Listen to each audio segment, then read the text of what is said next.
Ambisi skuad Garuda untuk terbang tinggi di ronde ketiga memang terhitung berat.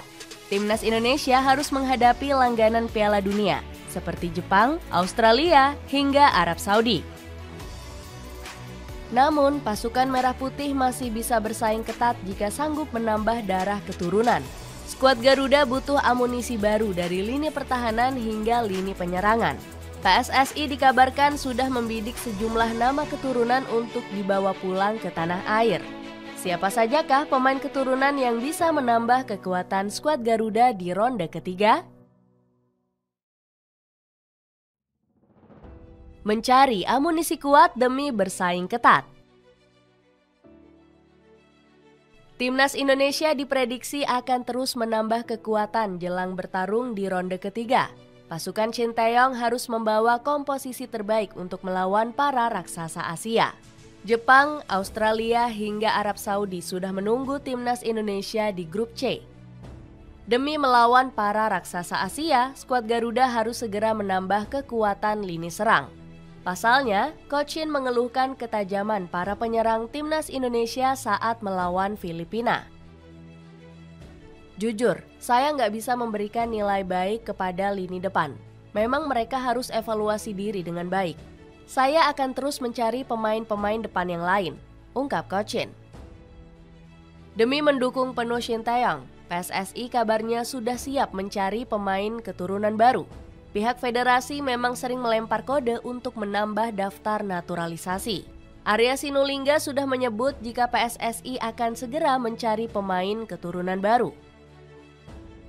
Ini juga satu hal yang kami inginkan. Siapa sih yang nggak mau ada pemain baru yang kita dapatkan lagi? Tegas Arya. Dan Rhodes.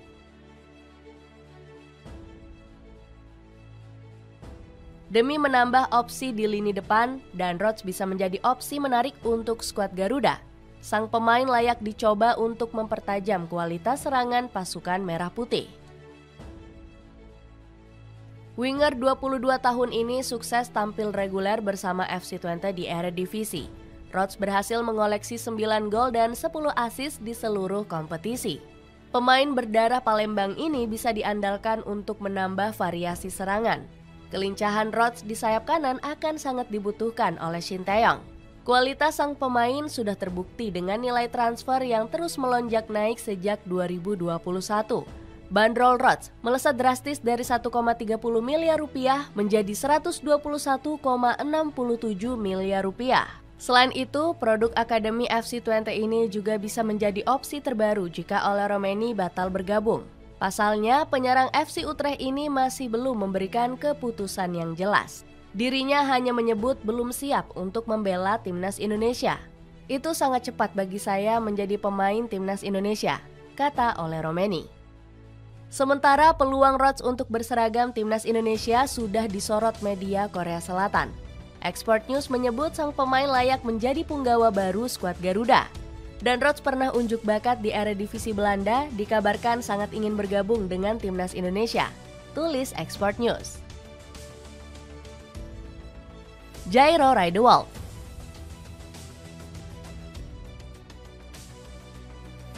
Sektor lini tengah skuad Garuda juga bisa diperkuat dengan mengincar Jairo Riedewald.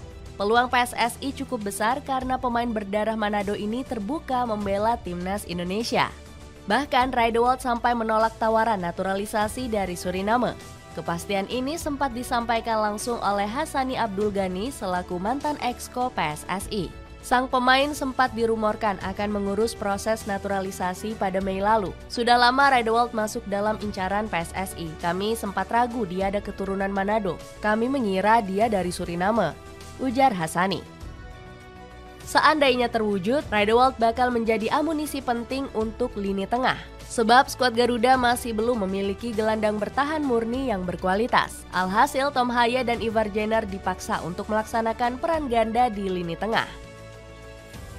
Selain itu, Shin Tae-yong juga sering memasang bek tengah menjadi gelandang bertahan.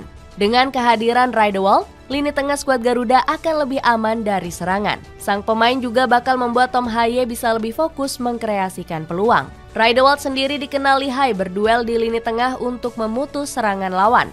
Sayangnya, proses naturalisasi sang pemain belum dimulai PSSI karena terhambat regulasi FIFA. Pasalnya, Rijewald sempat membela timnas Belanda di kualifikasi Euro 2016. Jika memaksa naturalisasi, sang pemain diprediksi harus melewati sidang CIS seperti Martin Paes. Roni Pangemanan selaku pandit lokal juga pesimis dengan peluang Rijewald berseragam skuad Garuda. Rijewald pernah membela timnas Belanda senior pada tahun 2012. Itu bisa menjadi alasan naturalisasi ini sulit, ujar Bung Ropan. Mauro Zelstra.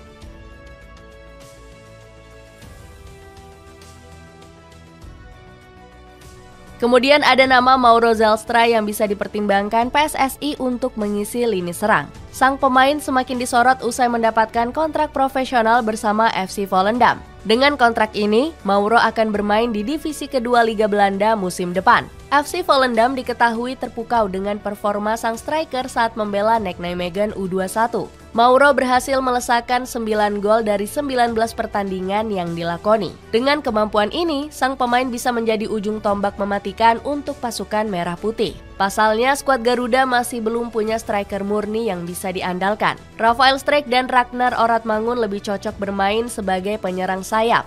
Dengan kehadiran Mauro, serangan timnas Indonesia bakal lebih efektif. Ditambah lagi, sang pemain punya tinggi badan menjulang hingga 188 cm. Kelebihan Mauro ini bisa dimanfaatkan skuad Garuda untuk lebih unggul di skema bola atas. PSSI juga kabarnya sudah bergerak cepat untuk menghubungi pemain kelahiran Zaandam ini. Namun, Mauro mengaku belum ada kesepakatan untuk segera membela timnas Indonesia. Saya sudah dihubungi oleh PSSI, tapi saat ini belum ada kesepakatan. Butuh waktu untuk benar-benar mengambil keputusan, ucap sang pemain. Meski begitu, Hamdan Hamedan menolak menyerah untuk mengejar Mauro. Staf Kemenpora ini menyebut sang pemain telah lama berada di daftar incaran naturalisasi. Mauro sudah lama masuk daftar milik Menpora. Dia masuk dalam daftar teratas 10 pemain depan yang potensial, ungkap Hamdan. Tristan Hoyer.